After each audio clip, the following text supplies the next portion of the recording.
Alloh taolo Al-Aziz bo'lgan zot. Qur'oni Karimda yuzlagan oyatlarda Alloh taoloning mana shu ismi zikr qilingan.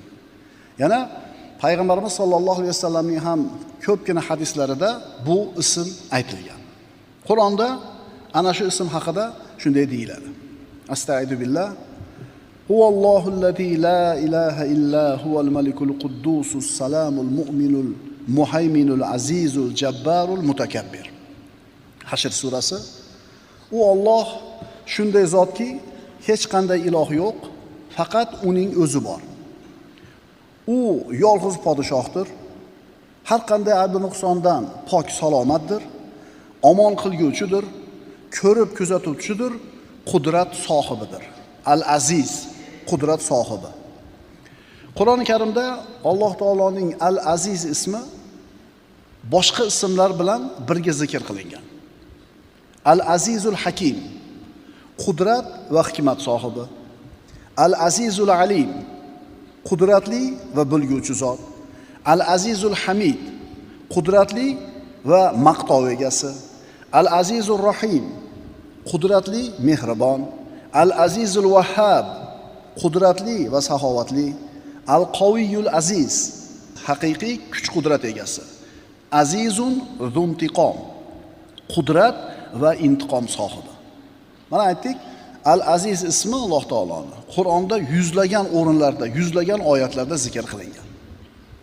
Mana endi bu ismni payg'ambarimiz sollallohu alayhi vasallamning hadislarida zikr qilinishi. Mana ba'zi ismlar bor, Alloh taoloning go'zal ismlaridan Qur'onda zikr qilinmagan. Payg'ambarimizning hadislarida. Masalan, Al-Hannan, Al-Mannan ismi. Qur'onda yo'q, lekin payg'ambarimizning hadislarida bor. Ammo Al-Aziz ismi ham oyatda, ham hadisda zikr qilingan. Oysha onamiz roziyallohu anhodan rivoyat qilingan hadisda payg'ambarimiz sollallohu alayhi vasallamning shunday deb duo qilganlariga rivoyat qilinadi. La ilaha illallohul vahidul qahhar, robbus samawati val ardi va ma baynahumal azizul g'affar. Mana azizul g'affar. Gunohlarni kechirguvchi, qudrat sohibi, al-azizul g'affar. Mana endi bizni tilimizda aziz degan so'z hurmatli, e'tiborli, martabasi baland degan ma'nolarda tushunamiz. Bu aziz odam o'zini qavmi uchun deganda mana shu ma'noda tushunamiz. Endi Alloh taoloni al-aziz deganda qanaqa ma'nolar chiqadi? Masalan, bir sifat bor, insonni zotida aytilsa bu nuqson bo'ladi, ayb bo'ladi. Lekin shu sifat Allohni zot haqida aytilsa, bu martaba bo'ladi, ulug'lik bo'ladi. Masalan, mutakabbir. Insonga nisbatan ishlatsangiz, bu ayb bu. Lekin Alloh taoloni mutakabbir deganimizda bu fazilat bo'ladi. Tushunarlimi? Xuddi shunga o'xshagandek, aziz degan sifatni, aziz degan ismni Allohga qo'llaganimizda bir ma'no, bandalarga qo'llaganimizda yana bir ma'no bo'ladi. Al-Aziz ismining ma'nolaridan. Birinchi ma'nosi Al-Aziz degani g'olib degani. G'olib. Va inna jundana lahumul g'olibun deydi Alloh taolo Saffot surasida. Va shak shubhasiz bizning qo'shinimiz g'olib bo'lguvchidir. Shak shubhasiz bizning qo'shinimiz g'olib bo'lguvchidirlar. Allohning qo'shini kim? Payg'ambarlar va ularga iymon keltirgan zotlar. Payg'ambar va ularga iymon keltirganlar Allohning qo'shini bo'ladi va ular doim g'olib bo'ladi. Endi siz bilan biz musulmon sifatida o'zimizni Allohning askari ekanligimizni yuzaga chiqaradigan bo'lsak, albatta g'olib bo'lamiz. Qaytaraman. Musulmon sifatida o'zimizni Allohning qo'shini ekanligimizni yuzaga chiqarsak, albatta g'olib bo'lamiz. Sen birodar mo'min sifatida Allohning qo'shini bo'lib turib, mag'lub bo'lishing mumkin emas. G'olib bo'lmasliging mumkin emas. Misol, Firavunning qizini sartaroshi. Firavunning qizi uni sartaroshi bor. Bu muslima edi. Musa alayhissalomga iymon keltirgan muslima edi. Firavun men xudoman degan odam edi. Ana shu qizini sochini tarayatib Firavnni qo'lidan tarog'i tushib ketdi. "Ya Alloh" devordi. Firavnning qizi eshitib turib, seni hali meni otamdan boshqa ilohing bormi?" deb turib otasiga aytib qo'ydi. Qissani bilasizlar.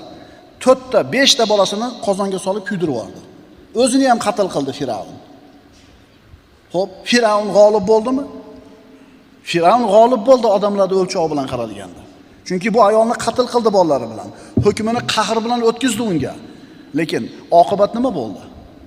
Payg'ambarimiz sollallohu alayhi vasallam mana shu Me'roj kechasida jannatga kirganlarida juda ham bir yoqimli, xushbo'y narsani hidini his qildilar jannatda. Bu nimani hidi deb Jabroil alayhisalomdan so'raganida boyaga ayolni aytdi. Demak, bu ayol payg'ambarga iymon keltirib, o'zini mo'minligini yuzaga chiqarib, Allohning qo'shini ekanligini isbotladi. Garchi dunyoda qatl qilinib, odamlarning ko'zida mag'lub bo'ldi deyilsa ham, kim yutdi? Mana shu ayol yutdi. Shuning uchun qaytarib aytamiz, musulmon sifatida birodar, o'zingni Allohning askari ekanligini yuzaga chiqarsang, albatta g'olib bo'lasan. Alloh taolo aytadi: "In tansurulloha yansurkum." Agar sizlar mu'minlar Allohga yordam bersanglar, Alloh ham sizlarga yordam beradi. Biz Allohga yordam bera olmaymiz. Alloh taolo birodar yordamiga muhtoj emas. Alloh hech narsaga muhtoj emas. Allohga yordam berish degani Allohning diniga yordam berish degani. Iymonda, taqvoda, solih amalda mustahkam tur, dinga ansor bo'l, yordamchi bo'l, Allohdan albatta nusratni olasan. Shak shubhasiz bizning qo'shinimiz g'olib bo'lguvchidirlar. Musulmon odam doim g'olib bo'lgan, al-aziz bo'lgan Alloh taolo bilan birga bo'lishligi kerak. Agar biz mana hozirgi kunda musulmonlar musulmon bo'lib turib g'olib emas ekanmizmi? Demak, ayb o'zimizda. Biz musulmonman deb turib g'olib emasmizmi? Ayb faqat o'zimizda. Ayb Allohga bo'lgan taqvoyimizda, qulchiligimizda, itoatimizda. Chunki Alloh taolo aytib qo'yibdi, shak shubhasiz meni qo'shinim g'olib bo'ladi deyapti. Men yordam beraman deyapti Alloh. Endi mana shunday va'dani egasi bo'lib turib siz bilan biz g'olib emasmizmi? Ayb faqat kimda? O'zimizda. Doim g'olib bo'lgan, al-aziz bo'lgan Alloh bilan birga bo'lishlik haqiqiy yutuq va haqiqiy ulug'vorlik. Vayron qiladigan xato nima? Mag'lub taraf bilan birga bo'lib qolish. Allohdan boshqalar bilan birga bo'lib qolishlik bu katta xato bo'ladi. Agar sen al-aziz bo'lgan Alloh bilan birga bo'lsang, sen g'olibsan. Senga yordam beriladi. Agar al-aziz bo'lgan Alloh bilan birga bo'lsang, kim senga qarshi tura oladi? Agar Alloh senga qarshi bo'lsa-chi, kim senga yordam beradi, foyda bera oladi? Shuning uchun qoida: musulmon odamning quvvati, qudrati, kuchi Allohning manhajini amalga oshirishligida. Qanchalar kuchlisiz, qanchalar quvvatlisiz bilmoqchimisiz? Pulingizga qaramang, tanish-bilishingizga qaramang, bilagingizdagi quvvatga qaramang. Sizni mo'min sifatida quvvatingiz Allohning manhajini amalga oshirishingizga bog'liq. Ko'proq amalga oshiryapsizmi? Ko'proq taqvoda yuribsizmi? Demak, siz kuchlisiz. Masalan, o'sha tijoratini bir yarmiga kuyib ketsa, sarmoyasini yarmiga kuyib ketsa yoki hammasiga kuyib ketsa, ayrim odamlar shart insult bo'lib qoladi. Shart infarkt bo'lib qoladi. Nimaga desa, quvvatli emas-da u, kuchli emas-da u. U puliga suyanib kuchli his qilardi o'zini. Mansabiga, kursisiga suyanib turib o'zini kuchli his qilar edi. Endi mana shu kursi bilan mablag'i qo'lidagi dunyosi olib qo'yilganda, holi qurib, iliga qaltirab infarkt bo'lib qolyapti-da. Agar mo'min Alloh bilan birgaligidan quvvat oladigan bo'lsa, Allohdan uni hech kim ajratib qo'ya olmaydi. Shuning uchun birodarlar, musulmon odam Allohning manhajini amalga oshirib borar ekan, quvvatli bo'laveradi. Mo'minning kuch-quvvati diniga qilayotgan amaliga bog'liq. Shuning uchun siz bilan biz din haqida qayg'urishimiz kerak emas. Bu dinni, Qur'onni, shariatni Alloh taolo nozil qildi, o'zi himoya qilib oladi. O'zi yordam beradi. biz o'zimiz haqimizda g'am qilaylik. Ma'qulmi? Bir odam o'sha dunyo matohi katta bo'lsa qo'lida, biror bir mansabga ega bo'lsa yoki biror dunyo narsasini qo'lga kiritsa, o'zini quvvatli his qilishni boshlaydi. Demak, o'sha bilan quvvatli bo'ldimi? Demak, o'sha narsa ketganda quvvatsiz bo'lib qolaveradi. Xulosa, mo'minning kuch-quvvati Al-Aziz bo'lgan Allohni manhajini amalga oshirishda bo'ladi. Oshiring, quvvatli bo'la olasiz. Ha, nima deydi o'sha bir quvvatli mo'min? Dunyosini hammasi kuyib ketsa nima deydi? Hammasidan ajrab qolsa nima deydi? Ha, Alloh beruvdi, Alloh oldi. Alloh berganda sinagan edi. Olib ham sinayapti. Berib sinaganda chiroyli o'tdim imtihondan, endi olib sinayotganda ham chiroyli o'taman deydi. Ma'qulmi?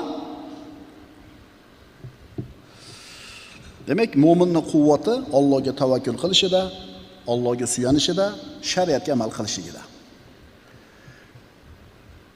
Endi Alloh taoloning yordami, quvvati, qo'llashi qachon bo'ladi deyilsa, hozir aytdik, shariatga amal qilinganida. Orzu hayollar bilan, xom hayollar bilan ish bitmaydi. Bunaqa orzu hayolga, umidlarga ila suyanib olishlik bu hamoqatli odamlarning ishi. Alloh taolo aytadi Qur'onda, Astagfirullah, laysa bi amaniyikum va la amaniy ahlil kitab. Sizlarda ham xom hayolinglar emas, ahli kitoblarning xom hayollari ham emas. Man ya'mal su'an yujza bihi. Kim yomon amal qiladigan bo'lsa, albatta jazosini olur.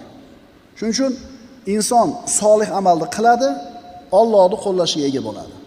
Solih amal qiladi, duolari ijobat bo'lishiga umid qiladi. Chunki birodarlar, biz Alloh taolodan kuch-quvvat so'rab duo qilsak-ku, shariatdan chiqib ketgan bo'lsak, topish tutishimizga harom aralashgan bo'lsa, mana shunday holatda duo qilsak, duoyimiz ijobat bo'lmaydi. Vaholanki, va qala robbukum ud'uni astajib lakum. Duo qilinglar, ijobat qilaman degan Alloh. Endi duo qilsangiz ijobat bo'lmayaptimi? Ay faqat o'zingizda. Alloh duo qil, ijobat qilaman dedimi? Siz duo qildingiz, ijobat bo'lmayaptimi? Ay faqat o'zingizda.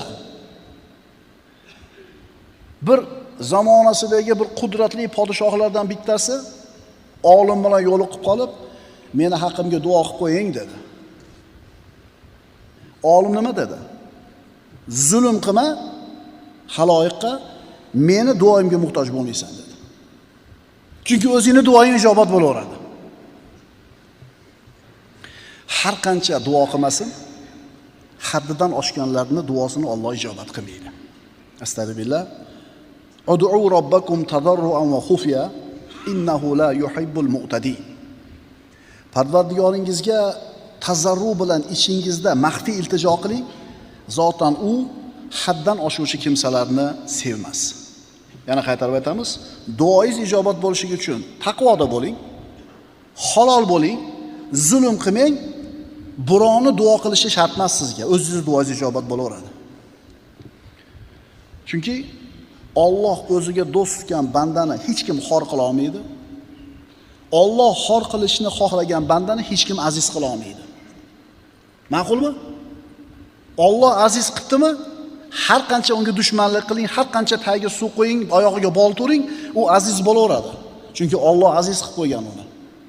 Endi Alloh xor qilib qo'ygan bandan har qancha yo'ling, har qancha turting, uni hech kim aziz qila olmaydi. Demak, Al-Azizning ma'nolaridan bittasi g'olib.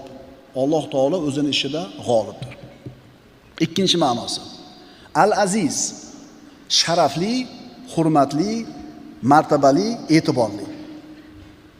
Har qanaqa jamiyatning ichida u musulmon bo'lsin, kofir bo'lsin, avval yashagan bo'lsin, hozir yashayotgan bo'lsin, farqi yo'q.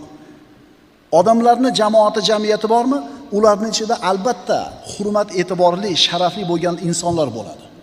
Mana Qur'onda ham Alloh taolo ana shu Bilqis qissasida aytadi: "Qolat innal muluka idza dakhalu qaryatan afsaduha." Sulaymon alayhisolamning maktubi keldi. Bu ayol Bilqis o'zini vazirlar bilan maslahatlashyapti. Shunda aytadiki, aniqki podshohlar qachon biron qishloqqa bostirib kirsalar, uni vayron eturlar, aholisining obro'li, e'tiborli kishilarini esa xorizor qilurlar. Aizzata ahliha. Mana Alloh taolo aytayapti, bir qavm bo'lsa, shuning ichida hurmatli kishilari bo'ladi, aziz insonlar. Birinchi ma'nosi al-azizni g'olib, ikkinchi ma'nosi hurmatli, martabali, sharafli. Al-azizning uchinchi ma'nosi kuchli, quvvatli. İz arsalna ilayhim usnayni fakazzabuhuma fa'azzazna bi thalithin. Yosin surasida Alloh taolo aytadi, bir qavmga ikkita payg'ambarni yubordi, qavm ularni qabul qilmadi. Shunda Alloh taolo ularni quvvatlashligi uchun, ularni kuchaytirishi uchun uchinchisini yubordi. O'shanda biz ularga ikki elchini yuborganimizda, u ikkisini yolg'onchi qilishgach, uchinchi elchi bilan quvvatlantirdik. Al-azizning yana bitta ma'nosi kuchli, quvvatli. Agar falonchi odam aziz deyilsa, demak uni kuchli, quvvatli ekanligi ma'lum bo'ladi. Odamlar kuchli odamlar bilan birga bo'lishni yaxshi ko'radi. Bu insonning tabiatida bor narsa. Ammo haqiqiy kuch-quvvat egasi kim? Hamma kuchlilardan ham kuchli bo'lgan kim? Xoliqul kavn, al-aziz bo'lgan Alloh subhanahu va taoloning o'zi. Agar biz ham kuchli bo'lishni xohlasak, Allohga tavakkul qilish kerak. Allohga suyanish kerak. Agar hurmatli bo'lishni xohlasak, Allohdan qo'rqish kerak. Allohdan qo'rqing, hurmatingiz oshaveradi. Fattaqulloha va yuallimukumulloh. Ilmli bo'lishni xohlasak, Allohdan qo'rqaylik. Chunki mana biz hozir aytgan oyatda Alloh aytayapti, taqvo qilinglar, fa yuallimukumulloh. Alloh o'rgatadi o'zi. Hamma yo'lda o'rgatadi. Pul topishda ham o'rgatadi. Oilani idora qilishda ham o'rgatadi. Farzand tarbiya qilishda ham o'rgatadi. Hamma yo'lda o'rgatadi. Faqat bitta sharti Allohdan taqvo qiling. Allohdan qo'rqing. Alloh al-aziz bo'lgan zot. Agar bir narsa aziz deyilsa, mana aytdik-ku darsimizning boshida.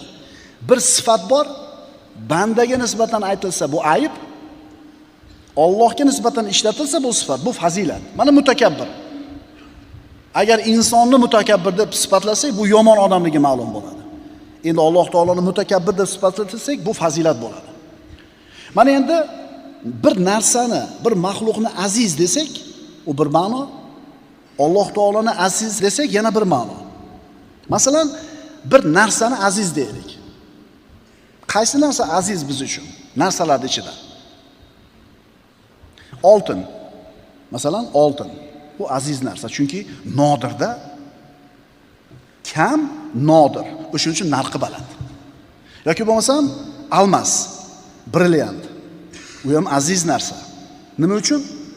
Nodir, kamyob va qimmat o'shuning uchun. Ammo Alloh taoloni aziz deydigan bo'lsak, bu uning misli yo'q, tengi yo'q, o'xshashi yo'q degani. Alloh taoloni aziz desak, Alloh taoloni yagona degan bo'lamiz. Laysa kamithlihi shay'un. Biron narsa Allohga o'xshamaydi. Shuning uchun aytiladi, kullu ma khatara fi balika fallohu bi khilafi zalika. Allohning zot haqida xayolingga nima kelmasin, qanaqa xayol kelmasin kallangga, Alloh buni xilofida. Biz Allohning zotini qanday ekanligini tasavvur qilishimiz mumkin emas. Tasavvur qilib bo'lmaydi. Tasavvur qilib bo'lmaydi. Al-Aziz. Alloh shunday zotki, har bir kimsa va har bir narsa hamma narsada unga muhtoj bo'ladi. Aziz deganda demak kamyob ekanligini, noyob ekanligini, oz ekanligini tushunamiz. Ehtiyoj katta bo'ladi bu narsaga, shu narsaga odamlar muhtoj bo'ladi. Endi Allohni aziz deganimizda yagona va hech kim va hech narsa unga tengmas va u hech narsaga nima emas, muhtoj emas. Masalan, odamlar podshohga muhtoj bo'ladi. Podshoh kerak. Chunki davlatning tinchligini ta'minlaydi, omonlikni, tartib intizomni ta'minlaydi, turmush uchun sharoitlarni paydo qilib beradi. Demak, podshoh aziz narsa. Odamlar unga muhtoj, podshoh bo'lish kerak. Endi mana shu mamlakatda, shu podshohni boshqarib turgan mamlakatning bir sahrosining bir chekkasida yoki bir tog'ning bir chekkasida, o'rmonning bir ichida bir cho'pon tirikchilik qiladi. Unga podshoh kerak emas. Chunki o'sha qo'yini, echkisini sog'adi, go'shtini yeydi, tirikchiligi shu bilan. Podshoh ham aziz narsa, podshoh ham kerak, lekin bu darajada emas-da. Endi Alloh taolo aziz, hamma Allohga muhtoj. Bu borlig'ida nimaiki bor bo'lsa, tirikmi, o'likmi, qo'yuqmi, suyuqmi, harakatlanadimi, jomi turadimi, Alloh taolo uni qo'llashiga muhtoj bo'ladi. Har bitta tirik inson o'zini tirik bo'lib turishida, tirik jonivor tirik bo'lib turishida al-aziz bo'lgan Allohni qo'llashiga muhtoj. Chunki o'lim nima? O'lim nima? Allohning madadini to'xtatib qo'yilishi. Alloh qo'llamay qo'yadi, madadini uzib qo'yadi, inson o'ladi. Masalan, mana o'lib yotgan odamni ko'rmaysizmi? Hamma a'zolari o'rnida. Hozir gapirib, hozir harakatlanib turuvdi. O'ldi. Bironta a'zosi kamayib qoldimi? Yo'q, hamma yo'q turibdi. Nima kamayib qoldi? Allohni uni qo'llab turishi. Alloh qo'llamay qo'ydi, o'ldi. Shuning uchun jasadimizdagi hamma a'zolarimiz, ko'z bo'ladimi, yurak bo'ladimi, quloq bo'ladimi, buyrak bo'ladimi, Alloh qo'llashiga muhtoj. Agar ana shu qo'llash to'xtaydigan bo'lsa, inson vafot etadi. Mana aytdik, bir narsani aziz desak, shu narsaga ehtiyoj katta bo'ladi va qattiq bo'ladi. Zarurda suv birodarlar aziz narsa. Chunki suv hamma tirik jonivorning asosi. Havo ham nima? Aziz narsa. Havoga hamma muhtoj. Suv bilan havo aziz narsa ekan. Endi nodir bo'lsa, oz bo'lsa, kamyob bo'lsa-la, albatta o'sha narsa aziz degani bo'lavermaydi. Qaytaraman. Oz ekan, kamyob ekan, qimmat ekan. O'shuning uchun aziz bo'lavermaydi doim. Chunki shunaqa narsalar bor, kamyob, nodir, lekin aziz emas. Nima u? Masalan, Rolex soati. Kamyob, qimmat, nodir. Azizmi? Yo'q, o'siz ham kunimizda to'radi. Yana nima bor aziz narsa? Marka yig'ish. Bitta markani $1 million ga olibdi deydi. Ananas bor ekan, Yevropada bu shunaqa bir tur o'stirar ekan, bir donasi $3 ming dan ekan. Buyuk Britaniyada o'sar ekan. Juda nodir sort ekan, $3 ming bitta ananas.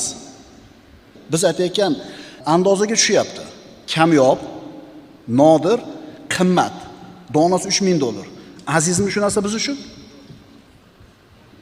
Lekin Alloh taoloni aziz degan paytimizda birodarlar, Alloh taolo hech kim Allohga o'xshamaydi. U hech kimga muhtoj emas, hamma Alloh taologa nima? Muhtoj. Insonning sog'ligi aziz narsa birodarlar. Alloh taolo shunaqa bir boy qilib qo'ygan bir insonni, soppa-sop. Faqat puli yo'q qo'lida. O'zini eng baxtsiz odam, eng faqir odam deb biladi. Keyin shu sog'ligini sarflab 30 yil, 40 yil yurib, katta pulga ega bo'ladi. Yana 3-4 ta dard oshirib oladi. Yana topgan pulini o'sha dardni ketkazish uchun sarflab yuraveradi. Ipritom o'sha to'ralar dardidan qutula olmaydi. Birodarlar, mana shu yuzimizda turgan, shu face'da turgan ko'z, burun, og'iz, quloq. Bilasizmi, nech pul turadi? Ko'zingiz ko'rmay qolsa, milliardlagan dollaringiz bo'lsa ham dunyo qorong'imi? Milliardlagan dollaringiz bo'lib kar bo'lsangiz, ovozni eshitmasangiz, balomi? Og'zingiz maza bilmay qolsa, balomi? Biz ojiz bandamizda bor narsamizni ko'rmaymiz. Yo'q narsamizni ko'raveramiz. Vaholanki agar qarasangiz, yo'q narsangizdan ko'ra bor narsangiz ko'proq. To'g'rimi? Ishi yurishmayapti, tovari ketmayapti, yurting tinch turibdi birodar. Puli ko'paymayapti, palonchidan pulini olmayapti, bemalol uxlab turyapsanmi? Qaraganda. Inson yuragi to'xtab qoladi. Bo'ldi, tamom. Miyasidagi bitta tomiri qisilib qoladi, tamom. Tildan qolishi mumkin, ko'zdan qolishi mumkin, xotirasidan ajrab qolishi mumkin, shol bo'lib qolishi mumkin. Demak, insonni mana shu sog'ligi Alloh taoloning qo'lida. Insonning kuch-quvvati, obro'yi, boyligi, hamma narsasi Alloh taoloning qo'lida. Bitta tomiringizni shunday qisib qo'yadi, hech kim emassiz. Inson tirikchilik deb boshqa yurtlarga chiqib ketadi, katta rejalari bor. Planni puxta tuzgan, har oyda qancha daromad topishini hisoblab chiqqan, rejasi aniq, bir yilda paloncha daromad topadi, hamma sabablarni qilib qo'ygan, lekin biz aytayotgandek, bir uxlaydi, turmaydi.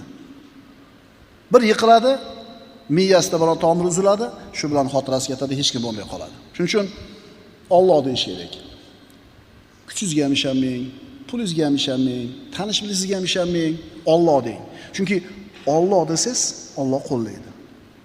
Men, o'zim, ilmim, tanishim, palonchilar deydigan bo'lsangiz, sizni o'zingizni holingizga tashlab qo'yadi. Aqlli odam nima der ekan? Aqlli odam Alloh der ekan. Agar biz aziz bo'lishni xohlasak, boy bo'lishni xohlasak, kuchli bo'lishni xohlasak, al-aziz bo'lgan Alloh deylik. Alloh desangiz Alloh qo'llaydi, o'zim desangiz o'ziga tashlab qo'yadi. Muhammad alayhisolatu vassalam sahobalari insoniyatning eng ulug', insoniyatning guli bo'lgan insonlar. Hunayn kunida musulmonlar sanog'ini katta bo'lganiga suyanib qo'yishdi. A'jabatkum kasratukum dedi Alloh Qur'onda. Hunayn kunini eslanglar. Va yawma Hunayn id a'jabatkum kasratukum falam tughni ankum shay'a va daqat alaykumul ardu bima rahubat thumma wallaytum mudbirin. Musulmonlarning sanog'i katta bo'lib ketdi. Shu kungacha musulmonlarning adadi bunchalik bo'lgan emas, qo'shinining adadi. Hatto Abu Bakr Siddiq ya Rasululloh la nughlab min qilla dewardi. Mag'lubiyatga uchramaymiz ozligimiz sababli. Ya'ni mag'lub bo'lsak boshqa bir sabab bilan mag'lub bo'larmiz, lekin sanog'imiz ozligi uchun mag'lub bo'lmaymiz. Ya'ni biz ko'pmiz bugun dedi. Va ayni mana shu kuni mag'lub bo'ldi musulmonlar. Mana aytyapmiz-ku, banda Alloh desa qo'llaydi. O'zim desa, pulim desa, mansabim desa, tanishim desa, qo'shinimiz sanog'i desa, Alloh qo'llamas ekan. Garchi ular payg'ambarning sahobalari bo'lsa ham, garchi ularning ichida Muhammad alayhisalom bor bo'lsa ham, Alloh ularning mag'lub bo'lishini xohladi. Nima uchun? Nima uchun? O'zimiz deb qo'ydi. Ay, bo'ldi aka, bitkizib beraman deysiz, bir hafta deysiz. Qayoqdan bilasan? Javob, bir yil qolmay bitkizib beraman dedi. Qayoqdan bilasan? Svet o'chib qolar, qo'ling sinib qolar usta bo'lsang, bankrot bo'lib qolarsan savdogar bo'lsang, ishchilaring kelmay qolar agar prorab bo'lsang, qayoqdan bilasan? Javobni aka deydi. Desa javob deydi. 100% garantiya emas, 101% garantiya deydi. Mo'min shunaqa deydimi? Aka 100% garantiyani Alloh beradi deydi. Agar 100% garantiyani istasangiz, men uni qilib bera olmayman, men bandaman deydi. Men qo'limdan kelgan harakatni 100% qilaman deb va'da beraman. Alloh sizlarni deydi mana shu Hunayn haqida. Alloh sizlarni ko'p o'rinlarda g'olib qildi. Hunayn kunini eslanglar. O'shanda sizlarni ko'p ekanligingiz mag'rur qilib qo'ygan edi. Biz bugun ko'pmiz deyishgan edi musulmonlar. Ammo u, ya'ni sizlarda sanog'iylar, sizlarni hech narsadan behojat qila olmadi va sizlarga keng yer torlik qilib qoldi, so'ng yuz o'girgan holingizda chekindingiz. Alloh deng, Alloh qo'llaydi. O'zim deng, pulim deng, o'zingizni holingizga tashlab qo'yadi. Alloh subhanahu va taoloning go'zal ismlari Asmaul Husno silsila darslaridan birodarlar, Alloh taoloning Al-Aziz ismini o'tgan darsimizda boshlagan edik. Alloh taolo aziz bo'lgan zot.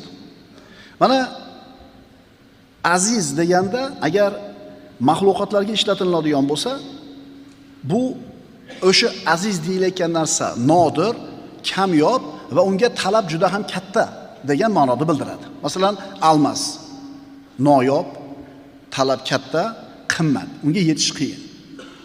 Endi Alloh taoloni Al-Aziz degan paytimizda Alloh taolo hech kimga o'xshamasligi, hamma narsa, har narsada unga muhtoj ekanligini tushunamiz. Aziz narsa deganda u shunaqa narsaki, unga yetishlik qiyin. Masalan, prezidentni qabuliga kirishlik aziz narsa. Chunki prezidentni qabuliga kirishlik oson emas-da. Nechta chig'iriq bor, nechta joyga yozish kerak, qancha kutishlik kerak. Podshohni qasriga kirishlik demak qiyin narsa. Endi Alloh taoloni aziz degan paytimizda Alloh taolo hammadan oliy va yuksak ekanligini tushunamiz. Alloh taoloning azizligi biz Alloh taoloni idrok qila olmasligimiz. Va ma utitum minal ilmi illa qalil. Alloh taolo aytadi, sizlarga juda ham oz ilm berilgan. Alloh subhanahu va taoloning zotini qanday ekanligini Alloh azza va jallaning o'zi biladi xolos. Alloh haqidagi bandalarning ilm ma'rifati mutlaq, komil emas, nuqsonli. Allohning zotini idrok qila olmasligingni idrok qilishing Allohning zotini idrok qilishingdir. Allohning zotini qanaqaligini idrok qila olmasligingni idrok qilishing Allohning zotini idrok qilishingdir. Men Allohni qanaqa ekanligini, zotini idrok qila olmayman ekan, aqlimga sig'dira olmayman ekan dedingizmi? Demak Allohni tanibsiz siz. Chunki birodarlar, bizni ilmimiz cheklangan. Biz ojiz bandamiz. Aqllarimizda cheki bor. Shuning uchun Alloh taoloning zotini idrok qilishlikka ham siz bilan biz ojizlik qilamiz. Sayyidul xalq bo'lgan Muhammad Mustafa sallallohu alayhi vasallam ham Alloh taolo haqidagi ilmi mutlaq komil deyilmaydi. Hatto Muhammad alayhisalom ham Alloh taoloning zotini, haqiqatini to'liq bila olmaydilar. Demak, Alloh taoloni aziz deganimizda biz u zotni zoti qanaqa ekanligini idrok qila olmasligimizni tushunamiz. Shuning uchun Alloh taolo samoda, Alloh taolo arshda, Alloh taolo keladi, Alloh taoloning boldiri, Alloh taoloning qo'li, Alloh taoloning ikkita barmog'i, Alloh taoloning kulishi, Alloh taolo jahannamda ezishi degan xabarlarni eshitgan paytimizda biz hayolimizga qanaqa narsa kelmasin, Alloh unaqa emas. Qanaqa qilib keladi Alloh taolo? Va jaa robbuka val malaku soffan soffa. Qiyomat kunida Robbing va maloikalar saf-saf bo'lib keladi deyapti.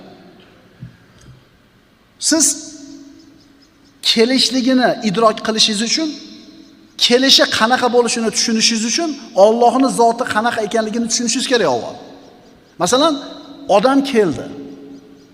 Siz tasavvur qila olasiz, chunki odamning nimaligini bilasizda, o'shuning uchun kelishini ham tasavvur qila olasiz. Bahor keldi. Bahorning nimaligini bilasizda, o'shuning uchun uni kelishini ham bilasiz. It keldi, mashina keldi. O'sha kelishlik qanaqa ekanligini tushunishingiz uchun o'sha kelayotganda kimligini tanishingiz kerak.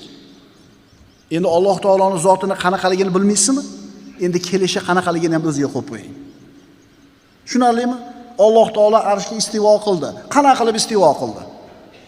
Biz aytamiz, Alloh o'ziga munosib bo'lgan suratda istivo qildi, tafsilotiga kirishmaymiz. Demak, Al-Azizning ma'nolaridan uning qanday zot ekanini idrok qilish, Allohning zotini, haqiqatini ihota qilib bilib olish mustahil degan ma'noni bildiradi. Mo'minning ulug'vorligi nimada? Nima uchun mo'min odam, musulmon odam ulug' bo'ladi? Chunki mo'min odam oliy narsalarni maqsad qiladi. Mayda-chuyda narsalarni maqsad qilmaydi. Agar inson oliy narsani maqsad qilsa, eng oliy narsa nima edi? Alloh taolo edi. Alloh taoloning roziligi edi. Alloh taoloni tanishlik edi. Eng oliy narsa shu. Shu narsani maqsad qilgan inson yuzga kirsa ham himmati, shijoati, g'ayrati yoshlarnikidek bo'ladi. Chunki u narsaga, birodarlar, inson yetib to'xtab qolishi mumkin emas. Ha, bunaqa oliy himmatli inson yuzga kirib tanasi yoshlarnikidaqa bo'lmasligi mumkin. Qomati sal bir egilib qolgan bo'lishi mumkin, lekin himmati oliy bo'laveradi. Chunki Alloh taoloning nihoyasi yo'q. Demak kim Alloh taoloni tanishlikka bo'lgan harakati ham tugab qolmaydi.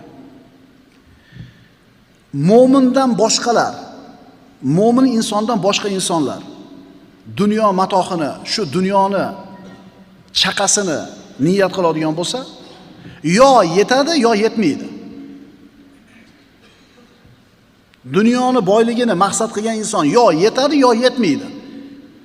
Yetmasa aniq baxtsiz bo'ladi. Endi yetsa-chi? Yetsa baxtli bo'ladimi? Yo'q. Dunyo matohi vaqtinchalik saodat shuurini beradi. Qaytarib aytamiz. Yeta olmasa aniq baxtsiz bo'ladi. Maqsad dunyo bo'ldi.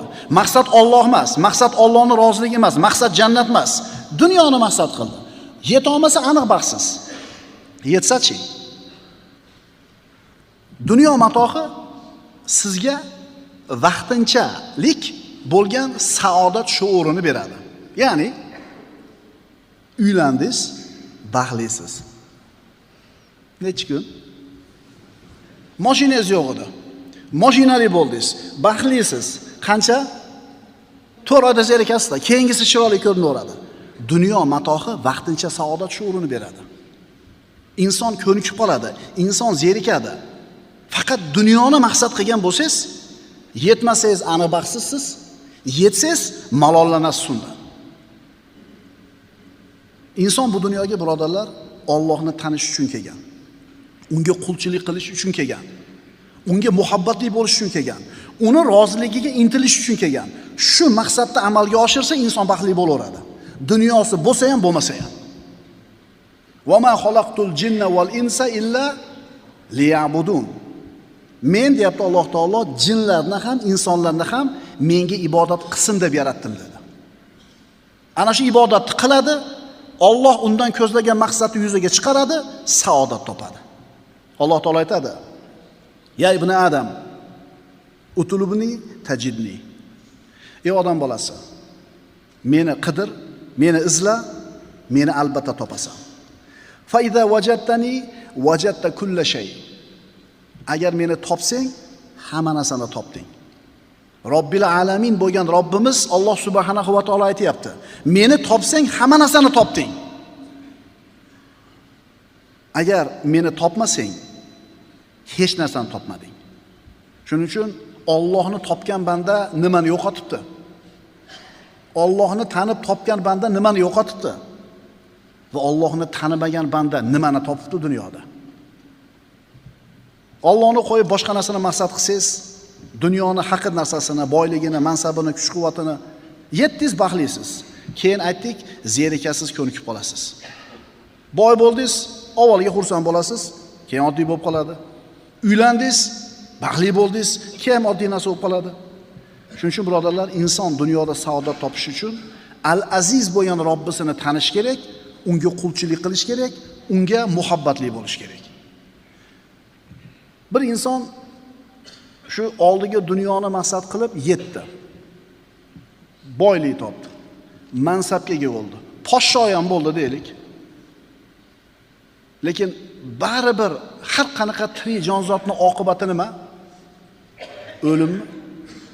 O'lib qabrga kirganda bu intilib topgan yoki topmagan, to'plagan narsasi yerda betida qoladi, o'zi yolg'iz kiradi. O'shuning uchun o'lganda baxtsizligini aniq biladi. Ammo mo'minchi Allohga bo'lgan muhabbati dunyoda ham bor edi, qabrga ham kiradi u muhabbat qalbi bilan. Shuning uchun baxtli bo'ladi. Koinot haqida tafakkur qilishlik Al-Aziz bo'lgan Alloh taoloni tanitadigan yo'l. Koinot haqida tafakkur qilishlik Al-Aziz bo'lgan Parvardigorimizni tanitadigan yo'l. Biz aziz narsada nimani aytdik? Topilishi qiyin bo'lgan narsa aziz. Unga ehtiyoj qattiq bo'lgan narsa aziz. Unga yetishlik qiyin bo'lgan narsa aziz. Endi qaysi narsa ko'payib ketsa, azizligi kamayadi. Qaysi narsaga ehtiyoj kam bo'lsa, azizligi kamayadi. Qaysi narsaga yetishlik oson bo'lsa, azizligi ozayadi. Endi bir narsaki aziz juda ham kam bo'lsa, balki yagona bo'lsa, Bir narsaki hamma u narsaga muhtoj bo'lsa, bir narsaki hech kim unga yeta olmasa, qaysi narsa bo'ladi u? U narsa yolg'iz Alloh taoloning o'zi bo'ladi. Al-Aziz bo'lgan Alloh taoloning o'zi bo'ladi. Allohning narsa desa bo'ladimi? Nusammillaha shay'an la kal ashyai va zatan an jihati sitti kholi. Bobomiz Sirojiddin o'sha aytadi. Allohni boshqa narsalarga o'xshamagan narsa deymiz deydi. Allohni narsa deyish mumkin, chunki Qur'onda laysa kamithlihi shay'un degan Alloh. Allohga o'xshash biron narsa yo'q deydi. Imom Azam aytadi, Alloh taoloni narsa deymiz, lekin darrov orqasidan hech qaysi narsaga o'xshamagan narsa deymiz. Koinot haqida tafakkur qilsak, Al-Aziz bo'lgan Robbimizni tanishligiga eng katta yo'l dedik. Mana ozgina bir koinot haqida tafakkur qilamiz. Mana Yer sayyorasi va unga eng yaqin bo'lgan yulduz Alfa Centauri deylar ekan. Mana shu yer bilan shu yulduz o'rtasidagi masofa 41,5 trillion kilometr ekan. 41,5 trillion kilometr. Bu yerga eng yaqin bo'lgan yulduz bilan yerda o'rtasidagi masofa. Endi undan tashqari qancha yulduzlar bor bu galaktikada? Mana ozgina fikr qilaylik. Endi mana shu masofani yer bilan unga eng yaqin bo'lgan yulduz o'rtasidagi 41,5 trillion kilometr masofani soatiga 200 kilometr tezlikda yuradigan mashinada bosib o'tmoqchi bo'lsak, bizga 23 million yildan ko'proq vaqt kerak ekan.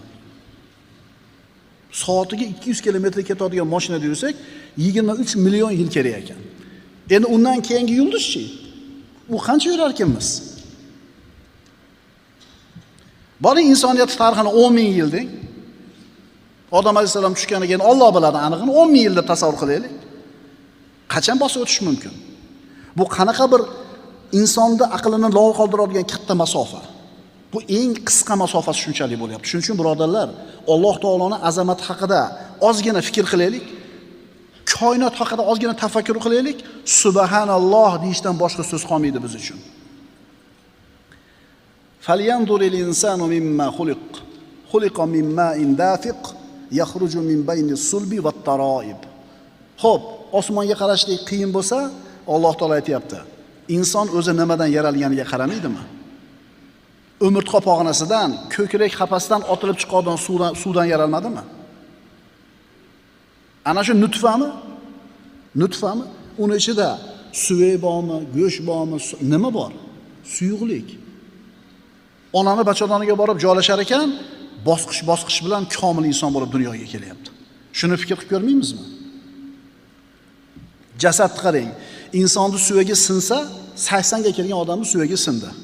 U 80 ga kirgan odamni suviga 30 ga kirmasdan qatigan, o'sishdan, to'xtagan, uxlagan, uni suvigini o'stiradigan sistema to'xtagan, o'chgan.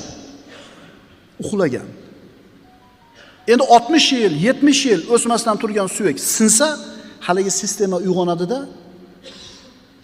Travmatolog ishi nima? Olib kelib qo'yish. U yog'i kim ishi? O'chganiga 50 yil bo'lgan boyagi sistema uyg'onadi-da, suvida qaytadan yopishtirib qo'yadi. Subhanalloh demaysizmi?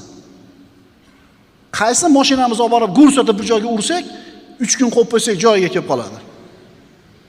Bu insonni yasagan narsasi. Endi Alloh taolaning yaratgan bu maxluqini qaramaysizmi?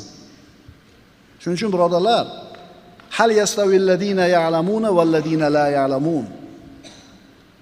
Bilgan zotlar bilan bilmagan kimsalar barobar bo'ladimi?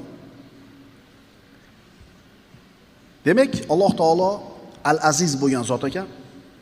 Mana shu zotni tanigan, iymon keltirgan, uni yaxshi ko'rganlarga tavba bo'lsin. Al-Aziz bo'lgan Robbimizni tanimagan, iymon keltirmaganlarga vayl bo'lsin. Allohni tanishlik dinning asli. Allohning ma'rifati dinning asli. Shahvatlar bor insonda. Gunoh ma'siyatga buyurib turadigan, ibodatdan to'sib turadigan shahvatlar bor. Xohish isteklari. Tushuntirish uchun aytamiz. Masalan, bir odamni shahvatini 10 kilo deb faraz qilaylik. 10 kilo bo'lib ketgan shahvati Alloh taoloning ibodatini qilishdan mana shu 10 kilo shahvati to'sib turadi. Endi mana shu odam ilm majlisiga kelsa, ma'ruza eshitsa, dars eshitsa, Allohga bo'lgan qanoati, Alloh haqidagi ilmi biroz ko'payadi. Masalan, 10 grammga. Yana bir marta darsga keldi, yana bitta ma'ruzani eshitdi, yana 10 gram qo'shildi. Demak, Alloh haqidagi ilmi 20 gram bo'ldi. Bir oy kelsin 1 kilo bo'ldi. Ha, endi 10 kilo shahvatni oldida 1 kilo ilm hech qancha emas. Lekin davomiy suratda ilm majlisiga kelib turadigan bo'lsa, bir kun kelib ilmi 10 kilo bo'ladi. Alloh haqidagi qanoati 10 kilo bo'ladi. Shunda shahvati bilan ilmi teng keladi. Shunda ilm kurashadi, iymon ustun keladi, shahvati sinadi. Shuning uchun birodarlar, Alloh taolo aytayapti, bilgan zotlar bilan bilmagan kimsalar barobar bo'lmaydi. Ana shu ma'ruza eshitishlikka qalbida muhabbati borlar, baxtli odamlar sizlar. Har eshitganda bir narsani o'rgandingiz. Mana hozir Suviyada gapirdimmi? Subhanalloh dedingizmi? Shuning uchun birodarlar, ilmi ko'paygan sari kishini e'tiqodi mustahkamlanadi. Endi bu odamning Allohga osiy bo'lishligi mustahil bo'ladi. Inson qachon Allohga osiy bo'ladi? Ana shu ilmi yo'q bo'lgan paytda, ma'rifati zaif bo'lgan paytda. Allohni tanishlik dinning asli. Alloh taoloning ma'rifati dinning asli. Allohga itoat qilishingiz, undan qo'rqishingiz ilmingizga bog'liq. Allohni tanishingizga bog'liq. Innama yaxshalloha min ibadihi al-ulama. Albatta Alloh taolodan Allohning olim bandalari qo'rqadi. Demak, dinning asli Alloh taoloni tanishlik, Alloh taoloning ilmi. Astagfirullah. Va ma qadarulloha haqqa qadrihi val ardu jami'an qabzatuhu yawmal qiyamah. Zumar surasida Alloh taolo aytadi, ular Allohni to'g'ri taniy olmadilar. Butun yer qiyomat kunida uning qabzasi changalidadir. Allohdan boshqaga duo qilganlar ikki dunyoda qattiq azobga duchor bo'ladi. Fala tad'u ma'allohi ilahan akhar. Bas siz Alloh bilan birga o'zga biron ilohga iltijo qilmang. Iloh bu mushriklar o'zlari qo'llari bilan yasab olgan haykallarki, unga sig'inishadi. U iloh deyiladi. U mushriklarning ilohi edi. Lekin gohida insonning shahvati ilohi bo'lib qolishi mumkin. Shahvati nimani xohlasa shuni qiladi. Shahvatiga yo'q deya olmaydi. Gohida iloh mansabi bo'lib qolishi mumkin. Shu mansabda qolish uchun nima ish qilish kerak bo'lsa qiladi hammasini. Yoki shu mansabga yetishlik uchun nima ishga qo'l urish kerak bo'lsa hammasini qiladi. Demak, bu odam uchun mansab iloh bo'lib qoldi. Gohida iloh insonning boyligi bo'lishi mumkin. O'sha katta boylikka yetishlik uchun nima ish qilish kerak bo'lsa hech qaysidan qaytmaydi. Shu boyligini qo'lida ushlab qolishi uchun qanaqa gunoh ma'siyat bo'lsa hech qaysidan tap tortmay qiladi. Demak, iloh degani ba'zida pul bo'lar ekan, ba'zida mansab bo'lib qolar ekan, ba'zida shahvat bo'lib qolar ekan. Uyg'onasiz, bomdodga turgiz kelmaydi. Bu yana sovuq, svet yo'q, gaz o'chib qolgan, hech ham turgin kelmaydi. Turib sovuq suvda nima qilish kerak? Shart turib, nafsini sindirib, shahvatini yo'q qilib, tahorat qilib namoz o'qiganlarga tavba bo'lsin. Agar Allohdan o'zgaga duo qilsanglar, deyapti Alloh, fatakuna minal muazzabin. Aks holda azoblanuvchi kimsalardan bo'lib qolasiz. Allohdan boshqaga duo qilish, Allohdan boshqaga qulchilik qilish, Allohdan boshqani o'ziga iloh deb bilishlik insonning doimiy suratda nafsiy azoblanishiga sabab bo'ladi. Qaytarib aytaman, Allohdan boshqaga sig'inish, Allohdan boshqadan qo'rqish, Allohdan boshqasini o'ziga iloh deb olishlik insonni doimiy suratda ichki azobiga sabab bo'ladi. Shuning uchun va tavakkal alal azizir rohim. G'olib va mehribon bo'lgan Allohga tavakkul qiling. Agar sen musulmon birodar Alloh taoloning Al-Aziz ismi haqidagi biliming bor bo'ladigan bo'lsa, bu bilim seni boy qiladi, kuchli qiladi, aziz qiladi. Agar aziz bo'lgan Alloh bilan birga bo'lsang, doim g'olibsan, doim nusratga ega bo'lasan, doim boy bo'lasan, doim aziz bo'lasan. Chunki al-aziz bo'lgan Allohga do'st bo'lgan banda xor bo'lmaydi. Al-aziz bo'lgan Allohga qul bo'lgan banda xor bo'lmaydi. Al-aziz bo'lgan Allohga dushman bo'lgan bandalar hech qachon aziz bo'lmaydi. Shuning uchun va tavakkal alal azizir rohim. G'olib va mehribon bo'lgan Allohga tavakkul qiling, suyaning. Aqulu qawli hada va astaghfirulloh li va lakum. Innalloha va malaikatahu yusalluna alan nabiy. Ya ayyuhallazina amanu sallu alayhi va sallimu taslima. Vassalamu alaykum va rahmatullohi ta'ala. Bismillahirrahmanirrahim. Innal hamdalillahi nahmaduhu va nasta'inuhu va nastaghfiruh wa na'udhu billahi min shururi anfusina wa min sayyiati a'malina. Man yahdihillahu fala mudilla lahu wa man yudlilhu fala hadiya lahu. Wa nashhadu an la ilaha illallah wahdahu la sharika lahu wa nashhadu anna Muhammadan abduhu wa rasuluh. Amma ba'd. Assalomu alaykum va rahmatullohi ta'ala va barakatuh. Bismillahirrahmanirrahim. Alloh subhanahu va taoloning Asmaul Husno go'zal ismlari silsilasidan navbatdagi darsimiz.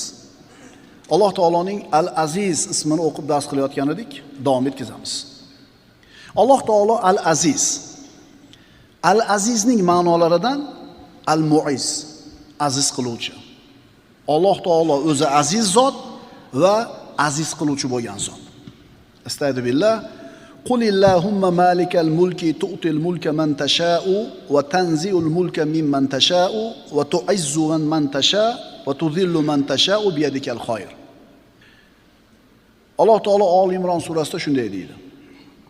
Ayting: ey mulki davlat egasi bo'lgan Allohim, sen istagan kishingga mulk ato qilasan, istagan kishingdan o'sha mulkni tortib olursan, istagan kishingni aziz qilursan va istagan kishingni xor qilursan. Bor yaxshilik yolg'iz sening qo'lingdadir. Aziz qiladigan Alloh, xor qiladigan Alloh. Ato qiladigan, beradigan Alloh, man qilib tortib qo'yadigan ham Alloh. Alloh taolo bir ishni qildimi? Demak, shu yaxshilik. Ato qilsa yaxshilik. Man qilsa-chi, bu ham yaxshilik. Chunki ato qilishida ham, man qilishda ham albatta bir hikmat bor. Alloh taolo mutlaq komil bo'lgan zot. U zotning tasarrufoti ham mutlaq bo'ladi. Mana ato qilishligi yaxshilik, tushunarli endi bu. Farzand berdi, o'g'il berdi, qiz berdi. Mansab berdi, obro' berdi, mol dunyo berdi. Albatta bu yaxshilik. Buni ko'rib turibmiz. Endi ba'zida man qilib qo'yadi. Man qilgani ham yaxshilik. Qana qilib yaxshilik? Xizr alayhissalomning qissasiga murojaat qilaylik. Musa alayhissalom bilan. Kemani teshib qo'ydi. Yomonlik kemashi uchun. Haligi kichkina bolani o'ldirib qo'ydi Xizr alayhissalom. Yomonlik ota-onasi uchun. Lekin bu qissani oxiriga qarasangiz, nima uchun kemani teshganligini, nima uchun bu bolani o'ldirganligini aytib berganidan keyin, ana shu kema uchun ham kemani teshilgani yaxshiligi ma'lum bo'ldi. Ana shu o'ldirilgan bolani ota-onasi uchun shu bolani o'lganligi yaxshiligi ma'lum bo'ldi.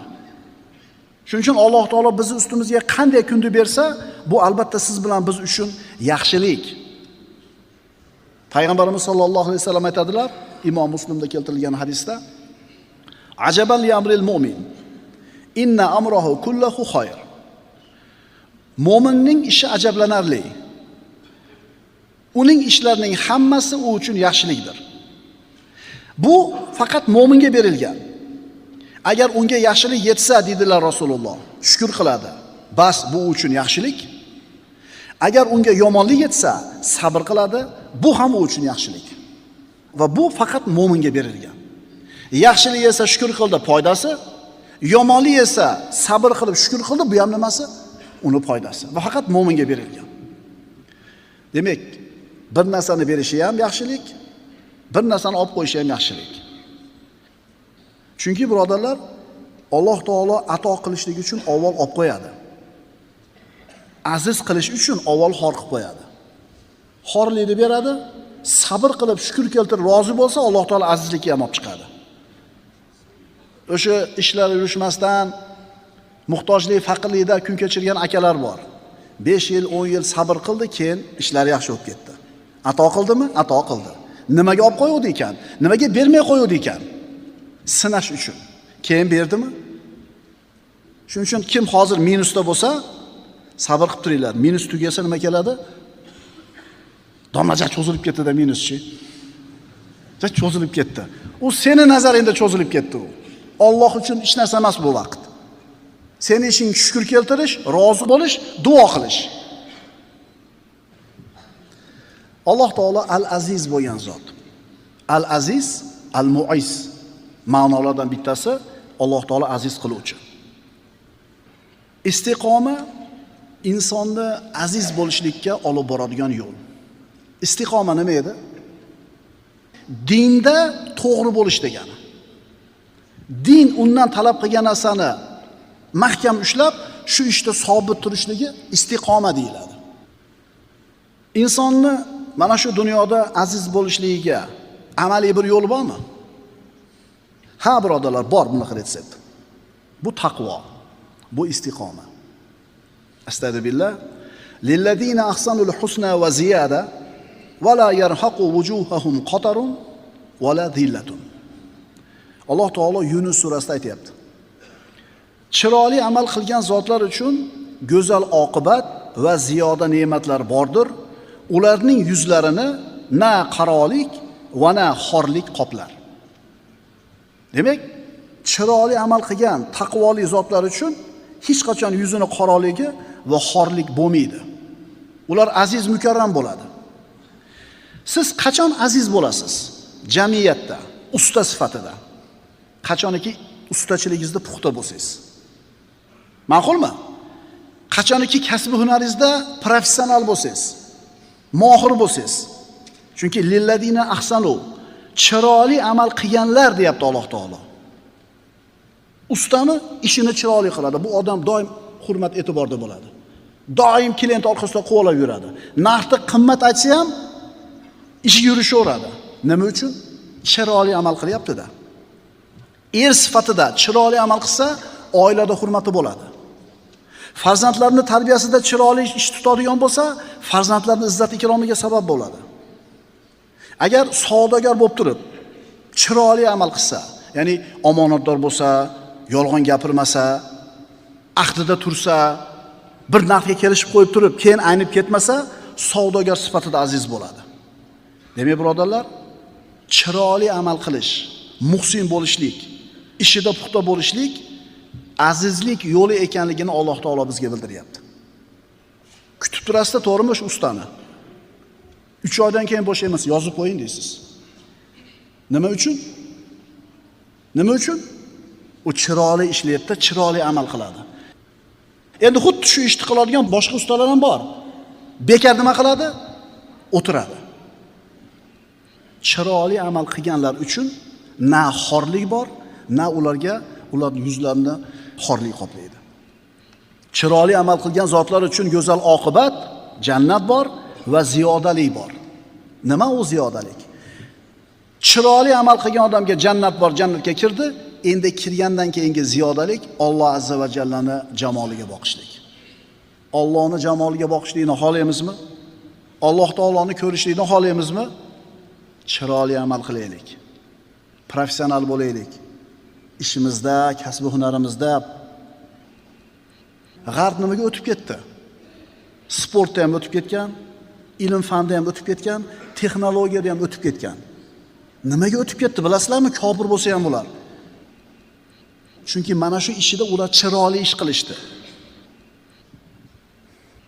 Agar muhsin bo'lsang aziz bo'lasan, pokiza bo'lsang aziz bo'lasan, rostgo'y bo'lsang aziz bo'lasan, omonatdor bo'lsang aziz bo'lasan, taqvoli bo'lsang aziz bo'lasan. Hech kim senga ta'na ma'lumot qila olmaydi, go'yo farishta deysan. Mustaqim banda aziz bo'ladi, pokiza banda aziz bo'ladi, muxlis banda aziz bo'ladi.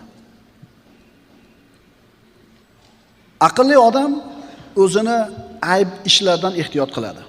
Mana endi biz hozir o'qigan oyatni davomiga o'tyapmiz. Chiroyli amal qilganlar uchun ne'matlar bor va ziyodalik bor. Ularni hech qachon xorlik qoplamaydi. Yuz yerga qaramaydi. Endi davomini qarang. Astagfirullah. Vallazina kasabus sayyiati jazaa'u sayyi'atin bimithliha va tarhaquhum zilla. Shu oyatning davomi. Yomon amal qilgan kimsalar uchun esa o'sha yomonliklari barobarida yomon jazo bo'lur va ularni xorlik o'rab olur. Qachon inson xor bo'ladi? Xoin bo'lsa, xiyonati fosh bo'lib qolganda undan xor odam yo'q. Yolg'onchi bo'lsa, yolg'oni fosh bo'lib qolganda undan ko'ra xorroq odam yo'q. O'g'ri bo'lsa, o'g'riligi fosh bo'lib qolganda undan ko'ra xorroq odam yo'q. Qarang oyatni. Chiroyli amal qilganlarga xorlik yo'q deyapti Alloh. Endi ana shu bir chiroyli amalni ziddi bo'lgan yomon amal qilganlarga esa xorlik bor. Masalan, o'sha usta sifatida, o'quvchi sifatida, muallim sifatida eplamachi bo'ling. Eplamachi bo'ling. Xor bo'laverasiz. Xor bo'laverasiz. Shuning uchun payg'ambarimiz aytadilar: "Va iyyaka va ma yu'tadaru minhu." Uzr so'rashga olib boradigan ishlardan ehtiyot bo'lgin. Bilasan shu ishni qilsang, xijolatga qolasan, qilmay qo'yur shu narsani. Chunki aqlli odam uni uyatga qo'yadigan, xijolatga qo'yadigan ishlardan o'zini ehtiyot qiladi. Sodiq mo'min kishining oshkorasi ham, siri ham birdek bo'ladi. Agar al-aziz bo'lgan Alloh bilan birga bo'lsang, sen ham azizsan, mustaqimsan. Agar sen mustaqim bo'lmasang, Alloh taolo seni amallaringni qabul qilmaydi. Agar mustaqim bo'lsang, Alloh taolo seni jamiyatda aziz qilib qo'yadi. Chunki Alloh al-azizdir va yana al-mu'izzdir.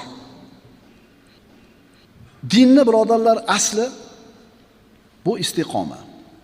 Din istiqoma. Sen dinda mustaqim bo'lmaguningcha dinni mevalaridan bahra ola olmaysan. Musulmon odamni, haqiqiy taqvodor, mustaqim musulmon odamni odamlardan berkitadigan ishi, odamlardan yashiradigan so'zlari bo'lmaydi. Zohiri botini kabi, siri oshkorasi kabi bo'ladi. Odamlar bilan bo'lganda ham bir xil, odamlar yo'q bo'lganda ham bir xil.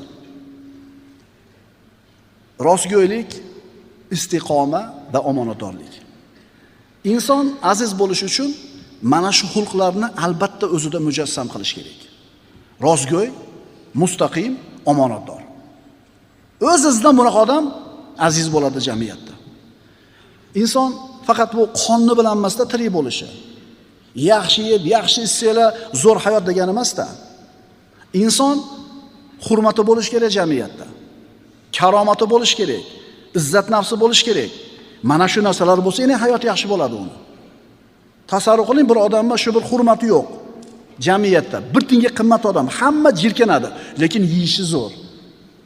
Kiyishi zo'r, mini yurgan mashinasi zo'r, ammo jamiyatda hech kim bir tinga olmaydi. Hayoti zo'r bo'ladimi buni? O'sha bir odamning o'g'riligi bilinib qoldi. Qanaqa xor bo'ladi? Yolg'onchiligi fosh bo'lib qoldi. Xoinligi, sotqiligi bilinib qoldi. Mana endi bir tiyin bo'ladi.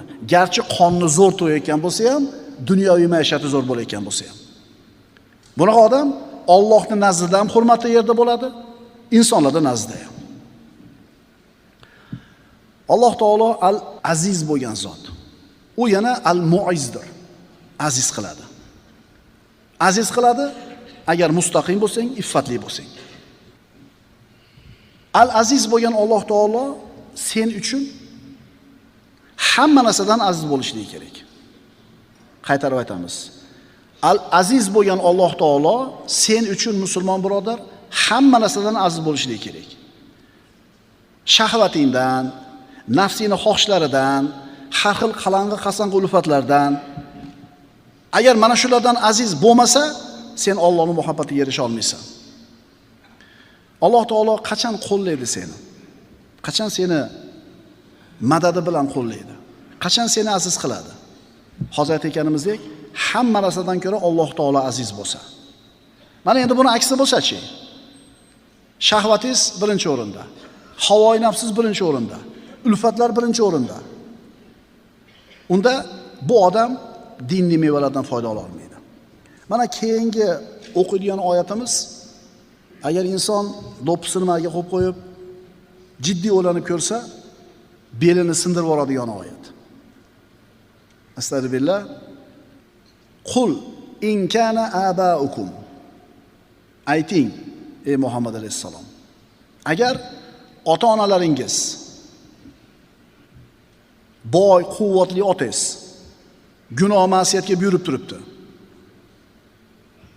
Alloh norozi bo'ladigan ishga buyurib turibdi. Agar quloq solmay osiylik qilsangiz, merosdan mahrum qilib qo'yishi mumkin.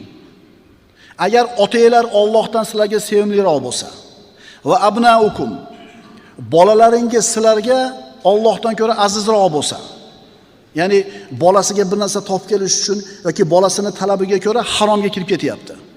Va ikhvanukum, aka-ukalaringlar Allohdan ko'ra sizlarga aziz bo'lsa, va azvajukum, juftlaringiz Allohdan ko'ra sizlarga aziz bo'lsa, mana aytdik-ku, Alloh sizni aziz qilish uchun al-aziz bo'lgan Alloh sizga hamma narsadan aziz bo'lish kerak. Er-xotin ajrashyapti. Mana ajrashishlikda shar'iy hukm bor va vaziy hukm bor, sud bor. Xotin shu eri bilan ajrashayotganda qaysi hukmga murojaat qiladi? Albatta sudga. Chunki shar'iy hukm bilan ajrashsa, erining mulkidan hech narsa berilmaydi unga.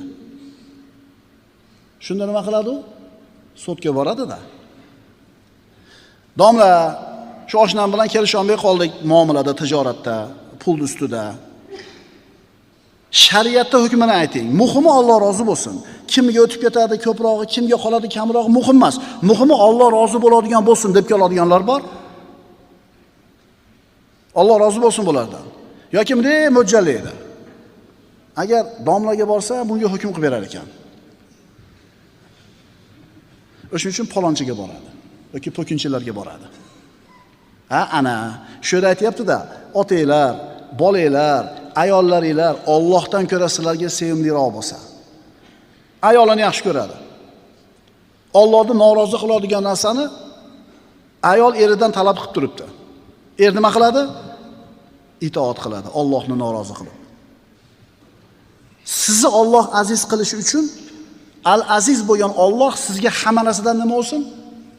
Aziz bo'lsin. Ulug' tobiinlardan bo'lgan Hasan Basri Basra valisining oldida turar ekan, Basra valisiga xalifadan bir buyruq keldi. Bu buyruqni bajarsa Alloh norozi bo'ladi. Ya'ni Allohga yoqmaydigan hukm. Shunda Basraning valisi so'rayapti Hasan Basridan, nima qilay dedi. Agar bajarsa Alloh norozi bo'ladi. Bajarmasa xalifa qahr qilib ishdan olib tashlaydi yoki jazolaydi. Hasan Basrining javobini ko'ring. Innalloha yamnauka min Yazidin, walakin Yazid la yamnauka min Alloh. Ya'ni xalifa, Alloh seni Yaziddan saqlay oladi. Lekin Yazid seni Allohdan saqlay olmaydi. Senga xalifa azizmi, Alloh azizmi deyapti-da. Allohda aytganini qilaver, Alloh saqlab oladi seni xalifadan deyapti. Shuning uchun birodarlar, Allohning roziligini qo'yib, boshqalarning roziligini istayotgan bo'lsak, biz hech qachon aziz bo'lmaymiz. Alloh taolo ota-onangga chiroyli muomala qil, xizmatini qil, duosini ol dedi. Bu Allohning buyrug'i, shariatning buyrug'i. Endi bu ota shu farzand o'zini bola-chaqasini boqishligi uchun, tirishligi uchun boshqa mamlakatga ketadi. Yillar yuradi. Shu bolam-chaqam deb. Ha, bola-chaqani boqish ham kerak, ammo ota-onaga bir yilda bir marta telefon ham qilib qo'ymaydi. Shunaqalar bor, birodarlar. Telefon, shunday telefon qilib turib, "Ay, yaxshimisiz? Dada, yaxshimisiz? Men yaxshiman, ishlab yuribman" deb qo'yishga yaramaydiganlar bor. Farzandini deb ota-onasidan voz kechib, ota-onasini bir xizmatini qilmay, norozi qilyaptimi? Endi bunaqa yo'l bilan boqilgan farzand erta katta bo'lganda otaga xuddi shunaqa muomalani qiladi. Shuning uchun otalar, agar ayrim farzandlarimiz bizga nisbatan qilayotgan muomalasidan ko'nglimiz chiqmayotgan bo'lsa, biz norozi bo'layotgan bo'lsak, hadeb u bilan urushavermasdan o'zimizga ham qarab qo'yaylik. Nima yegizuvdik? Qanaqa tarbiya beruvdik? Birinchidan. Ikkinchidan, o'zimiz ota-onamizga qanaqa muomala qiluvdik? Keyinmi? Boshiga qo'ngan qushga o'xshaydi otangni. Pirritib tushib ketib qoladi. Pulingiz ham o'ziga qoladi. qaydasan, bormisan deydigan ham qolmaydi. Ungacha nima qilib qolish kerak? Ayting ey Muhammad, agar ota-onalaringiz, bolalaringiz, aka-ukalaringiz, juftlaringiz va kasb qilib topgan mol va dunyolaringiz, kasod bo'lib qolishdan qo'rqadigan tijoratlaringiz hamda yaxshi ko'radigan uy-joylaringiz Allohdan, uning payg'ambaridan va uning yo'lida jihad qilishdan suyukliroq bo'lsa, u holda kutib turavering. Agar bular, mana shu sanalganlar, Alloh va Rasulidan ko'ra sevimliroq bo'ladigan bo'lsa, demak sen hali Alloh tarafga qarab yurmagan ekansan.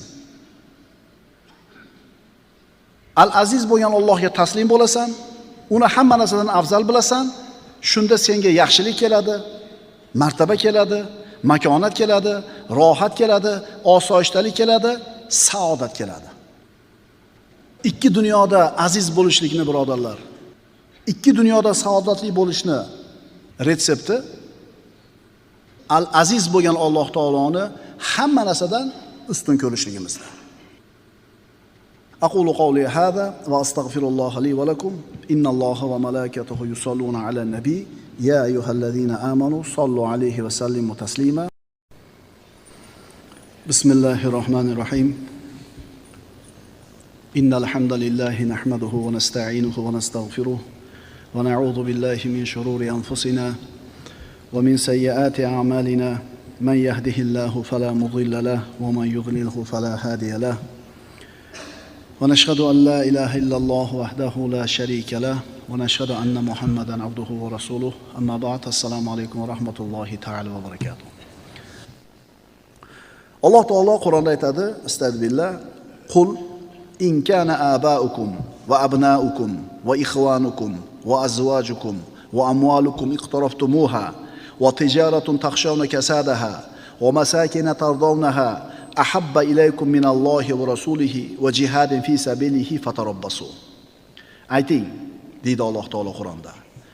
Muhammad alayhisalom ayting, agar ota-onalar, farzandlaringlar, aka-ukalaringlar, juftlaringlar, kasb qilib topgan mol va dunyoinglar, kasod bo'lib qolishdan qo'rqayotgan tijoratinglar, o'zingizlar yaxshi ko'radigan uy-joylaringlar, ya'ni insonga yaqin bo'lgan hamma narsada ota-ona, xotin, bola, chaqa, tijorat, uy, insonga yaqin bo'lgan inson ulardan ajralishni xohlamaydigan narsalar. Allohdan va uning payg'ambaridan va uning yo'lida jihad qilishdan suyukliroq bo'lsa, u holda Allohning amrini kutib turaveringlar. Insonlarning ustlariga musibatlar, balolar, sinovlar, mashaqqatlar qachon keladi? Allohning manhajidan chiqib ketganda. Ma yaf'alullohu bi azabikum in shakartum va amantum deydi Alloh.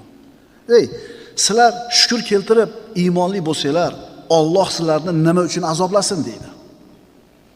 Ma asobakum min musibat dedi ikkinchi oyatda. Nima musibat kelsa, o'zingizlar qilgan ish tufayli yetadi deydi Alloh.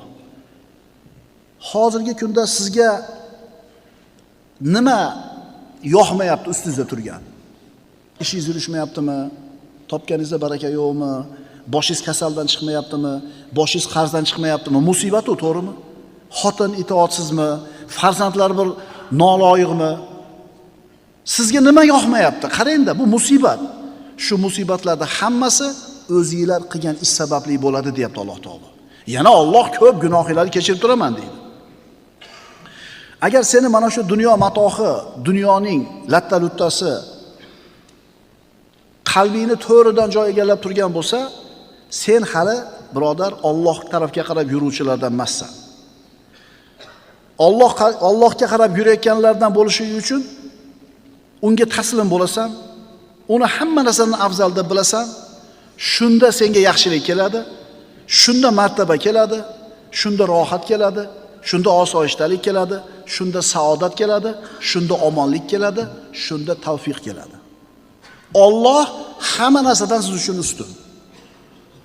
Bir tijoratga kirmoqchisiz, birov bilan muomala qilmoqchisiz, lekin shu ishni qilsangiz katta foyda bor, ammo Alloh norozi bo'ladigan holat. Shunda tanlash kerak. Nimani tanlaysiz? Sen birodar Allohni saqlashi, uni qo'llashiga qachon ega bo'lasan? Qachoniki unga bo'yinsunsang, itoat qilsang. Mana Alloh taolo aytayapti. Agar sizlarga otanglar, bolanglar, xotininglar, dunyoviy matohi, dunyo chaqalari sizlar uchun afzal bo'lsa, fatarabbasu, Allohning ishini kutib turinglar deydi. Fatarabbasu hatta ya'ti Allohu bi amrihi vallohu la yahdil qawmal fasiqin. Oyatning davomi. U holda to Alloh o'z amrini, ya'ni azobini keltirgunicha kutib turinglar. Hamma narsadan Alloh sevimli bo'ladi, ine baraka topasan. Hamma narsadan Allohni ustun deb bilasan, keyin yaxshilik keladi senga. Nozik haqiqat, musulmon odam dunyoni ishini ham, dinni ishini ham jamlay oladi. Ya'ni dinini mahkam ushlagan holda dunyo ishlarini qiladi. Dunyoni ham tashlamaydi, dinni ham tashlamaydi. Iloji bormi bu narsani? Iloji bor. Mana shu narsa lekin komil islom bo'ladi, birodarlar. Osonda bir yo'la tijoratga kirib ketib, ibodat bilan ovora bo'lmaslik yoki bir yo'la ibodatga kirib ketib turib, dunyoda tashlab qo'yishlik. Bu oson. Qiyini qaysi? Qiyin ikkalasini teng ushlab ketishlik. Bir odam namoz o'qib turib ham Allohga bog'lanmagan bo'lishi mumkin. Haj qilyotib ham Allohga bog'lanmagan bo'lishi mumkin. Roza tutayotib ham Allohga bog'lagan bo'lmasligi mumkin qalbi. Bu shioriy ibodatlar deyiladi. Jasadimiz bilan qiladigan ibodatlar, islom shiorlari. Ammo buni orasida shahvatlar turgan bo'lsa, ma'siyatlardan qilib turgan bo'lsang, gunohlarni tark qilmagan bo'lsang, demak, sen uchun Allohdan ko'ra shahvatlarning ustunroq ekan. Qaytarib aytamiz, roza tutishi mumkin, haj qilishi mumkin, namoz o'qishi mumkin, sadaqa zikr qilishi mumkin. Shularni qilib turib, yana gunohlardan tiyilmayotgan bo'lsa, demak, gunoh bu odam uchun, shahvat bu odam uchun Allohdan suyukliroq ekan. Bu odam Allohga qarab yurgan solih yuruvchilardan emas. Alloh bu narsalarda hammasidan aziz bo'lish kerak sen uchun. Agar sen Alloh uchun xolis bo'lsang, taslim bo'lsang, bo'yinsinsang, hamma xohish isteklaringni, shahvatlaringni oyog'ini tagiga tashlasang, bilasanmi nima bo'ladi? Unga bo'lgan yaqinlikni his qilasan, muhabbatni topasan, tavfiqni, nusratni, saodatni, xotirjamlikni qo'lga kiritasan. Qalbing xotirjam bo'ladi. Qalbing rozi bo'ladi. Agar buni aksi bo'lsa-chi, hamma narsadan Alloh senga aziz bo'lmasa qanday bo'ladi? Jasading bilan ibodat qilyapsan, ammo Alloh sen uchun hammadan aziz emas. Buni misoli bir mashinani tasavvur qiling. Kuzovi juda ham tekis, kraskasi juda ham o'rnida. Ko'rinishi haqiqatan ko'zni to'ldiradi. Hamma yo'g'i zo'r. Saloniga o'tirsang, tushging kelmaydi salonidan. Lekin motori yo'q. Endi Allohni amrida mustaqim bo'lmaydigan bo'lsang, itoatda bo'lmasang, boyaga motori yo'q mashina yurmaganidek, dinni mevalaridan sen foydalana olmaysan. Alloh taologa itoatda turish halovati, iymon halovati. Salasun man kunna fihi wajada bihinna ta'mal iman. 3 ta sifat bor, deyaptilar Rasululloh sallallohu alayhi vasallam. Imom Buxoriy va Muslim keltirgan hadisda 3 ta sifat kimda bor bo'lsa, shu inson ana shu sifatlar bilan iymonning mazasini, ta'mini totib ko'ribdi. Mana eshitaylik. Biz iymonning ta'mini totib ko'rganmizmi, yo'qmi? Million marta holva desin, og'zingizda shira mazasi paydo bo'lib qolmaydi. Holva ta'mi paydo bo'lib qolmaydi. Uni bir marta totib ko'rish kerak. Million marta sifatlab bersin qovunni. Lekin bir tishlab ko'rmasangiz, uni siz mazasini tasavvur qila olmaysiz. Xuddi shunga o'xshagandek, iymonning ham mazasi bor, birodarlar. Lillahil matalul a'la. Iymonning ham ta'mi, mazasi bor. Rasululloh aytibdilar, kim totadi u ta'mni? 3 ta sifati bor bo'lsa. Haqiqiy iymonda shunday halovati bor, huzuri bor. Iymonning halovatini siz totib ko'rgan bo'lsangiz, sizga bu shunaqa quvvat beradiki, qahramonga aylanasiz. Iymonning halovati shunday narsaki, siz uchun bu dunyoning hamma huzur halovatlari oyog'ingizning tagida bo'ladi. naq 10 ming dollardan kechib yubordi, qoyili deydi. Siz uchun arzimagan narsa u. Harom. Bu qilgan tijoratingiz harom, undan topgan pulingiz harom deb aytdi domla. Eshitib turib, topilgan pulni kelib chiqishlik tarixini. 10 ming dollar siz shunday berib olasiz bir ehson qatori. Siz uchun oddiy narsa aytdi-ku, agar siz iymonning halovatini totib ko'rgan bo'lsangiz, siz qahramon bo'lib qolasiz. Odamlari aqllari bovar qilmaydigan ishni osonlik bilan qiladigan bo'lasiz. Hubayb ibn Adi radhiyallohu anhu ni Makka mushriklari azoblagani tanimga olib chiqishdi Makkadan. Abu Sufyon ibn Harb osib qo'yib bu sahobani parcha-parcha qilib go'shtini kesar edi. Ana shu azoblab turgan paytda so'radi: "Ey Hubayb, Muhammadga iymon keltirganliging tufayli shu azobga qolding. Xohlarmiding seni o'rningdan Muhammad qolib, sen bola-chaqangni oldida huzur halovatda bo'lishligini?" Shuncha azoblarga sabr qilib turgan Hubayb ibn Adi dod dedi. "Vallohi" dedi. "Men ahlim orasida bo'lib, dunyoni hamma ne'matlari qo'limda turib, Rasulullohni o'tirgan joylarida oyog'iga bir dona tikar kelishligini xohlamayman" dedi. O'lyapti, azoblanyapti, lekin Rasulullohga bo'lgan iymon shunday quvvat beryaptiki, Rasulullohning oyog'iga tikan kirmasin deydi. Abu Sufyon aytadi shunda: "Vallohi ma ra'aytu ahadan yuhibbu ahadan ka hubbi ashabi Muhammadin Muhammadan." Allohi Muhammadning sahobalari uni sevganlaridek biron kimsa boshqa birovni sevganini ko'rgan emasman. Ya'ni hech kim Muhammad alayhisalomning sahobalari u zotni yaxshi ko'rganda yaxshi ko'rgan emas. Ana iymonda halovati. Iymon mana shunday narsa birodarlar. Allohning roziligini oldida bu dunyoning tuprog'i bilan oltini bir xil bo'ladi. Shunda haqiqiy mo'min bo'lasan. Shubhasi bormi? Qo'lingdagi 10 so'mmi, million so'mmi sen uchun bir xil bo'ladi. Osonlik bilan uni tark qilasan. Birodar, iymonning halovati bor. Iymonning halovatining narxi bor. Ana shu narxni to'lamagunicha banda unga erisha olmaydi. Uni narxi Allohga tamomiy itoatda bo'lishlik. 3 ta sifat kimda bor bo'lsa, shu inson shu sifatlar bilan iymon ta'mini mazasini topibdi. Birinchisi, an yakunallohu va rasuluhu ahabba ilayhi mimma siwahuma. Alloh va rasuli u uchun boshqa hamma narsadan sevimliroq bo'lsa. Hozir yer yuzida yashab turgan musulmonlarda bir 2 milliard deydigan bo'lsak, ulardan so'rasangiz, Allohni hamma narsadan ko'proq yaxshi ko'rasanmi deb, ular hammasi ha deydi. To'g'rimi? Lekin chindan ham shunaqami? Yo bu quruq da'vomi, quruq gapmi? Buni isbotini qachon ko'ramiz birodarlar? Shu ha deb javob berganlarni qarangda.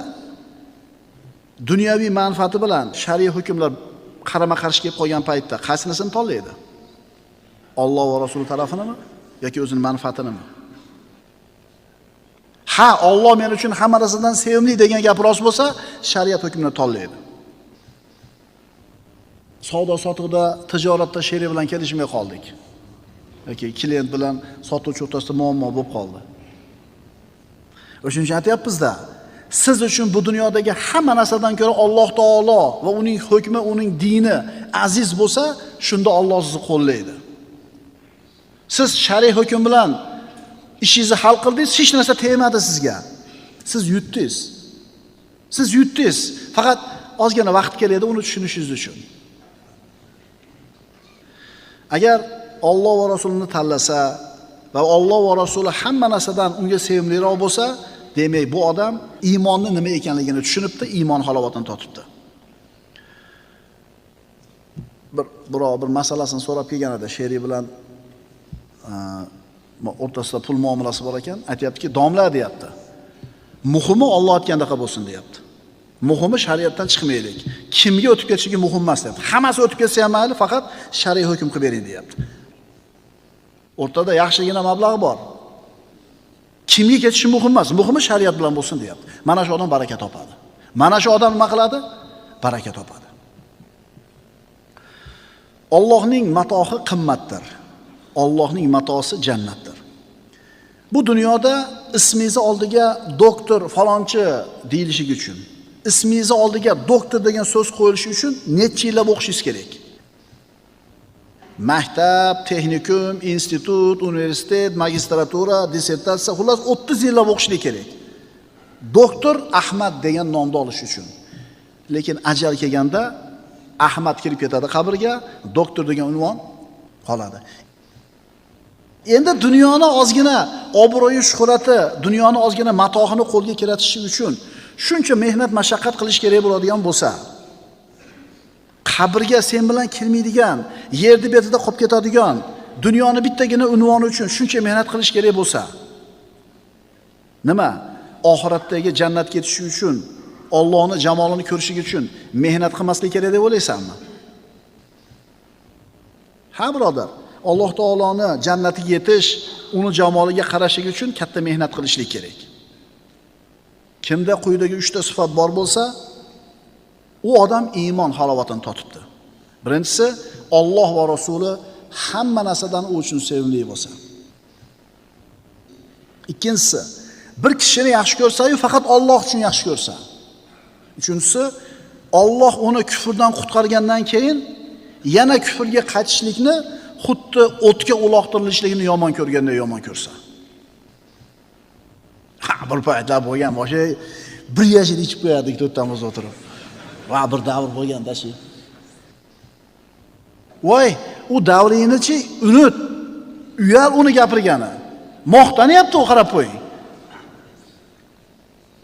Demak, Alloh uni iymonga qaytargandan keyin yana kufr hayotiga qaytishlikni, o'tga tushishlikni yomon ko'rganda yomon ko'rsa. Birodalar, Alloh taoloning vasfida tillar ojiz. U al-aziz bo'lgan zot. Uni azamati, ulug'ligi dengizida har qanday so'zimiz g'arq bo'ladi. Uni kalimasini vasf qilishda tillar ojiz bo'ladi. Payg'ambarimiz aytadilar: "Subhanaka la uhsi sana'an alayk anta kama asnayta ala nafsik." Ali ibn Abi Talibdan. Ey Parvardigor, dedi payg'ambarimiz, sen har qanday aybdan poksan. Sen loyiq bo'lgan sano bilan maqtashga ojizman. Sen o'zingni maqtaganingdeksan. Biz har qancha Allohni subhanalloh deb poklamaylik, unga loyiq bo'lgan sanoni ayta olmaymiz, birodarlar. Chunki biz ojizmiz. Kim Alloh uchun kamtar bo'lsa, Alloh uni aziz qiladi. Kim takabburlik qilsa, Alloh uni xor qiladi. Payg'ambarimiz aytadilar: "Law du'itu ila kura'in." Agar qo'yni, tuyog'i, paychog'i pishirib chaqirilsa, shunga ham boraman. Ya'ni ziyofatning oddiysiga ham boraman deydi. Agar menga qo'yni, paychog'i hadya qilinsa, albatta qabul qilaman. Alloh uchun kamtar bo'lsa, Alloh uni aziz qiladi. Siddiq roziyallohu anhu xalifa bo'lgandan keyin ham avvalgi ishiga qaytdi. Nima edi u ishi? Ikkala ko'zi ko'r bo'lgan bir kampir bilan kichkina qizcha yashar edi bir uyda. Borib uylarni shupurib, echkilarni sog'ib xizmatini qilar edi. Xalifa bo'lgandan keyin yana shu ishini qilgani bordi. Eshikni taqqalatganida kampir kim ekan deb so'radi. Qizchasi echki sog'uvchisi dedi. Yo'q, bu kishi endi musulmonlarning xalifasi dedi. Ana kamtarlik, birodarlar. Xalifa bo'ldi, ertasi kuni yelkasiga qopini olib, molini solib bozorga chiqib ketyapti. Nima qilgani? Savdo qilgani. Ana kamtarlik, birodarlar. Umar ibn Xattob roziyallohu anhu uyga kelgan mehmon bilan o'tiribdi, shamni almashtirish kerak bo'ldi. Turib ketayotdi. Siz turmang, men turaman, axir siz Umarsiz-ku dedi. Turib, chiroqni almashtirib o'tirib, turayotganimda ham Umar edim, o'tirganimda ham Umarman dedi. Shuning uchun, birodarlar, kamtar bo'lgan odamni Alloh taolo aziz qiladi. Takabbur bo'lgan kimsani Alloh taolo xor qiladi. Alloh azza va jalla al-aziz bo'lgan zot. Al-aziz bo'lgan Alloh siz uchun hamma narsadan aziz bo'lsa, sizni martabangizni ko'taradi. Dunyoni matohi, shahvatlar, xohish istaklar oyoqtagiga tashlaysiz. Alloh va Rasuli hamma narsadan sizga aziz bo'ladi. Alloh taolo sizga ikki dunyoni saodatini beradi. Aqulu qawli hada va astaghfirulloh li va lakum. Innalloha va malaikatahu yusalluna ala nabiy. Ya ayyuhallazina amanu sallu alayhi va sallimu taslima. Vassalamu